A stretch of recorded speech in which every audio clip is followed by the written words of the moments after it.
বুইরার বাচ্চা বুইরা, তুই আমারে ফলো করতে করতে আমার হবু শ্বশুর বাড়িতে আইছস। তোরে তুই এই বাড়িতে কেন আইছস? তোর বাড়িতে সবাই খবরদার। আরে ভাই আমি নাই। এই আপনি জানেন উনি কে? শিখে উনি আমার বাবা। কার বাবা? আমার বাবা। আব্বা আমাকে মাফ করে দেন আব্বা।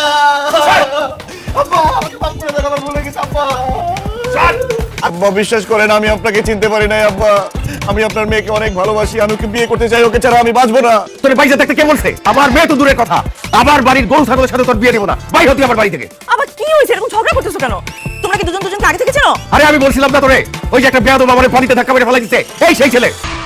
সে আমার সাথে অনেক বেয়াদবি করছে, অনেক খারাপ ব্যবহার করছে, একটা ফালতু ছেলে। এই আপনার এত বড় সাহস, আপনি আমার বাবার সাথে খারাপ ব্যবহার করছেন? টুম্পা, আমি একবার না 100 বার কান ধরে উঠবস করতেছি, আমি তো কোনোভাবে বুঝতে পারি নাই যে এটা তোমার আব্বা। আমি যদি বুঝতে পারতাম যেটা তোমার আব্বা, আমি তার পানিতে ফেলাইতাম না, আমি তার কোলে তুলে নাচতাম। টুম্পা, আমার না হয় একটা ভুল হয়ে গেছে, আমি তারে চিনতে পারি নাই। কিন্তু একটা জিনিস তুমি চিন্তা করে দেখো, কতদিন ধরে আমি তোমার পিছন পিছন ঘুরতেছি, আমি তোমারে কতটা ভালোবাসি। এখন ওনারে বুঝাই বলো, তোমার না পাইলে আমার কি অবস্থা হবে? টুম্পা তো দূরের কথা, আমার বাপ কবর থেকে উঠাইসা বুঝাইলো আমি বুঝবো না, আমার মেয়েরে তোর সাথে বিয়ে দিব না। তুই বাইরে হ, বাইরে হ আমার বাড়ি থেকে। টুম্পা, তুমি চুপ করে আছো কেন? কিছু বলো।